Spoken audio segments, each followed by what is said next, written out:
Hey guys, it's me, Meteor, and if you guys didn't already know, I have a battle uploaded on the GTS, the Global Trainer Syndicate. Yes, now that PMP is dead, yes! We actually have a place that we can actually upload battles to again. And, it's not like PMP was. In fact, I'll explain more after the battle, but, yes, it's completely different than PMP. In the meantime, just if you want to look at the battle after you watch this one, the link is below. Be sure to check it out. Anyway, enjoy the battle. Alright, here we go, an Arya match against a guy I don't even remember, but the reason why I'm posting this is because I can notice my throat is starting to act up, and I don't really have much time because I know when I wake up tomorrow, I'm probably going to have a serious cold. So I figured now's the best time more than any to go ahead and narrate a battle that I forgot completely what it was about.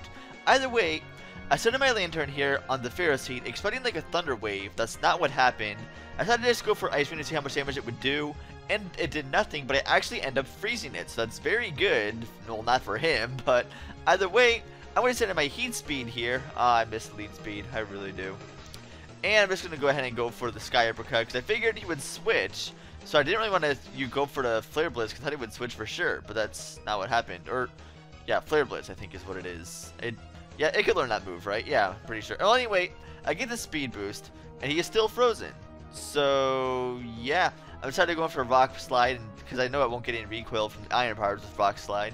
So now I take it out. First turn missed, but that time it actually did. So he just stayed frozen the entire time. I thought he would switch out, but he did not. So, okay, that's not a problem for me. Now he's going to set in Mrs. Puff, who, if I didn't already wall me to begin with, intimidates me to wall me even further. So now I'm going to set in nonsense here, expecting like Toxic or whatever it is that Quillfish does, but instead he goes for Taunt, and that really doesn't put me in any bad position at all, because I'm a Scolipede, and this is a Sword's Dance plus 3 attacks. So he's going to set in his Rotom, blah. And I went for the Earthquake, he predicted that, so now I'm going to switch into Driftblim. I thought he would overpredict and go for like a Will-O-Wisp or something. No. Now he just goes for Volt Switch, making my prediction completely pointless. I overpredicted his overprediction. Perfect. So Profit Fire goes down, and that's one waste of a Pokemon right there. Perfect. That's great. So now he's going to set in his Pupitar here, and I figure, well, I'm going to set in a Heat Speed here. Actually, it was a blind switch. I didn't really know what to switch in, but I figure I can't cut off with one Sky Uppercut because it's, well, probably has a Violate or something like that. So I set in my Chinchino here, which does carry the Bullet Seed, so I'm not going to take it out. But I'm predicting him to switch, predicting the Bullet Seed, so for Tail Slap, expecting to switch into Rotom. Rotom. Forget it! God, why can't I not pronounce that name? Rotom. It's weird. Either way, I take it out, so that prediction worked out very well for me, thankfully enough. So now he's going to set in Mothnet, his Absol. I'm not sure I really understand that name, but either way, I'm going to switch out and set in Heat Speed here, and go for Protect while he goes for Sucker Punch.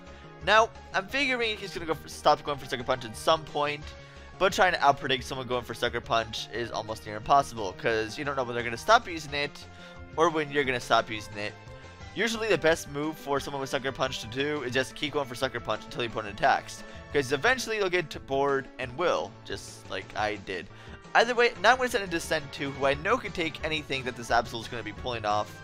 It does go for the Night Slash, trying to pull off a crit on me.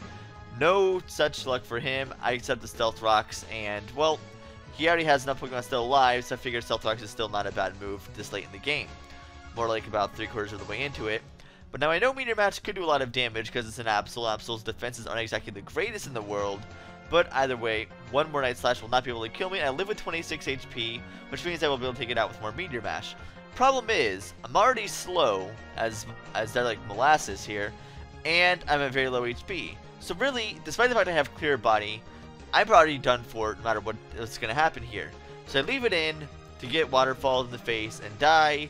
So now I'm going to send my Scolipede again against this little guy right here. And it's a good idea here. And I'm going to go for the obvious Thunderbolt here, because obvious Thunderbolt is obvious. Feels like the best play at the moment. And instead, he sends in his Emboar. Now, I know I can resist anything this Emboar has, because my Lantern here is showing full defense and HP. I've taken Earthquakes up to wazoo from like the most powerful of Pokemon, so I know I could take one at least. So it does go for Earthquake, and I find out later he's actually Expert Belted, and not Choice Scarfed or anything like that. So I go for the Scald, and unfortunately for me, he actually lives that by a sliver. A little more than a sliver, but either way enough to kill me off the next turn. because I have nothing else I really want to switch into against an Emboar, because it's an Emboar. I mean, what can you really expect? So now I'm going to send in my nonsense here and kill it off with an Earthquake, because that's what Skull Pete here is going to do. I could have also alternatively gone for the Vox expecting to switch, but that accuracy is not usually the greatest for my standards here. So now he's going to send in Mrs. Puff again. I'm going to go for the Earthquake, knowing it's going to be super effective against it. But unfortunately, I am intimidated, so it's not going to do as much as it possibly can. But even if I was not intimidated, it wouldn't matter because, well, look at that damage. It really didn't do much of anything. It did like maybe half to it, judging. But either way, Nonsense is going to go down, so that's the problem for me. Now, here's the most crucial play of the game right here. I sent in my Xeniax and my Cinccino. Now, if I actually wrote down the Pokemon that were left and had them on a list, like I sometimes do, I would actually know to go for Seed Bomb. But no, I went for a Tail Slap because I forgot what his last Pokemon was, and I was going to send in his last Pokemon, which is Pupitar. So if I went for Bullet Seed instead of Tail Slap, I could have possibly won. But unfortunately, I did not. I will not be able to kill him off with Tail Slap, and that is really my own fault for not writing down the Pokemon after the team preview. He's going to Earthquake me and take me out, and of course, guys, that's going to be good game. Alright, so you guys want to know what the difference is between GTS and Pokemosh Pit? Well, there are three many good reasons why they are different. Number one, anyone can post a battle to it, doesn't matter who you are, doesn't matter if you're one of the elitists or one of the newcomers. Everyone is invited to it. In fact, it doesn't matter if you have 50 million subs, everyone is able to upload to it no problem. Now, that seems a lot like the beta, but the beta, of course, everyone could upload except the elitists. They have their own channel. But, the main deciding factor, one thing I really like better about this place rather than Pokemosh Pit, is one particular thing. There are no trolls. Trolls do not exist in GTS. Why?